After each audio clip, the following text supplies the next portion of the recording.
दोस्तों, एक कहावत है कि मैंने इस कदर अपनी ज़िंदगी को आसान कर दी है। मैंने इस कदर अपनी ज़िंदगी को आसान कर दी है, किसी से माफ़ी मांग ली और किसी को माफ़ कर दी है। वाह वाह, वेरी गुड, नाइस थॉट। ये कभी कभी मुझे इसमें कन्फ्लिक्ट भी नज़र आता है इसमें, लेकिन मैं आज जानना चाहूँगा, आज बात करना चाहूँगा सर जो कि ISM धनबाद से हैं और IIT JEE को पढ़ाते हैं मैथमेटिक्स, और सर आर्टिफिशियल इंटेलिजेंस पढ़ाते हैं, बवन सर हैं, वेस्ट बंगाल के रहने वाले हैं। सर दीपक सर, आप एक संक्षेप में बताइए कि ये जो हमने बोला है इससे आप कितना इत्तेफाक रखते हैं?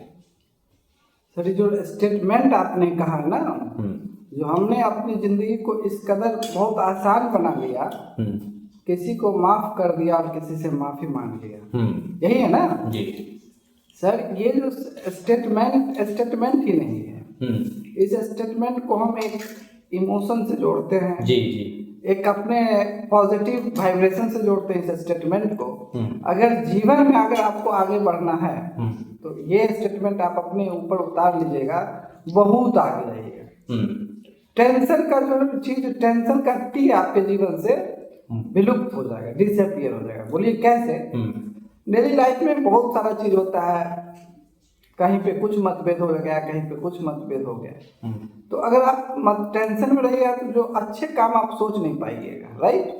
खास करके हम लोग टीचिंग फैकल्टी में हैं, तो जितना माइंड रिलैक्स रहेगा ना उतना अच्छा ग्रो करेंगे, है कि नहीं? सर इसमें कोई सा मेरा कन्फ्लिक्ट कभी कभी इसलिए आ जाता है कि चलिए मतलब फर्स्ट जो है किसी से माफी मांग ली, तो माफी मांगना कोई बुरी बात नहीं, एकदम मांग ली एकदम, और किसी को माफ कर दी है, इसमें मुझे कन्फ्लिक्ट कभी कभी नजर आता है। क्योंकि कई बार आप ऐसे लोगों से मिलते हैं जिसको आपने माफ कर दिया तो उसको उस चीज को वो कमजोरी समझ लेता है कि सामने वाला मजबूर है, कमजोर है, इस तरीके से ले लेता है और आपको और ज्यादा टॉर्चर करने की कोशिश करता है। तो इससे आप बवन सर क्या नहीं, अभी भी मेरा कंप्लीट नहीं हुआ सर, जी बोलेंगे। ये तो मेरा फेवरेट टॉपिक है। हाँ, तो बात ये है सर, अगर आपको कोई कमजोर समझे ना, ये उसका थॉट है, उसको सोचने दीजिए। नहीं, लेकिन अगर आपको बार बार उस परेशानी में लाए तो एक बात बताते हैं आपको सिंपल, इस चीज से निकलने का सिंपल तरीका। कीचड़ में जब आप स्टोन पत्थर फेंकेंगे ना सर, तो वो अल्टीमेट कीचड़ आप पे पड़ेगा कि नहीं पड़ेगा? तो इस तरह के जब भी घटना हो, इस तरह का कभी इंसिडेंट हो, तो इससे हम कोशिश करेंगे वो कीचड़ में पत्थर फेंकने के बजाय कीचड़ से साइड होकर निकल जाए, उसमें अपनी भलाई। मतलब आपका सजेशन ये है कि अगर आप अगर ऐसा करते हैं, किसी से माफी मांग लेते हैं और किसी को माफ भी अगर कर देते हैं, माफ करने के बावजूद भी वो आपको परेशान करने की नियत से है, तो आप उससे अलग हो जाइए, यही एक रास्ता। बिल्कुल बिल्कुल, शांति से अलग हो जाइए।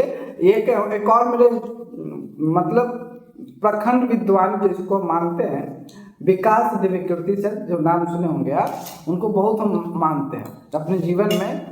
उनका एक स्टेटमेंट है जो यही बात, किसी को माफ कर दीजिए, आप किसी से माफी मांग लीजिए।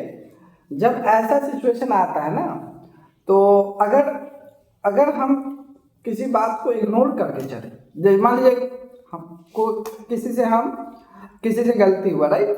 वो बार बार गलती कर रहा है, उसको इग्नोर मारिए। आपका क्या मानना है सर? अब इसलिए जिंदगी की आखिरी अनुभव जो है ना सर, वो माफी में ही है। बिल्कुल माफी में तो है। एक बंगाली में कहावत है कि जे जतो नतो से ततो उन्नतो। इसका मतलब ये होता है कि जो जितना छोटा होता है वो उतने ही बड़े होते हैं। ठीक है, तो अगर आप किसी के सामने झुकने से अगर आपके रिश्ते बनते हैं, झुकने से अगर आपको प्यार मिलता है, झुकने से अगर दुनिया में शांति फैली होती है, तो आप झुक जाना ही नहीं, ये तो मैं इत्तेफाक रखता हूँ इससे, लेकिन जो दूसरा लाइन है, किसी को माफ कर दिया और फिर भी वो आपको मतलब बार बार गलती कर रहा है, इस पे मेरा कन्फ्लिक्ट होता है कभी कभी। इसके बारे में आपका क्या कहना है? अगर देखिए, आपकी माफ करने के बावजूद वो आके आपको परेशान कर रहा है, तो उससे दूरी बनाए रखने में आपसे ये है, उसके लिए भी सही होगा। क्योंकि अगर आपके थोड़ा सा भी गुस्सा, थोड़ा सा भी आपकी नफरत कहीं ना कहीं उस रिश्ते को और बिगाड़ देगा। बिल्कुल, बहुत सही।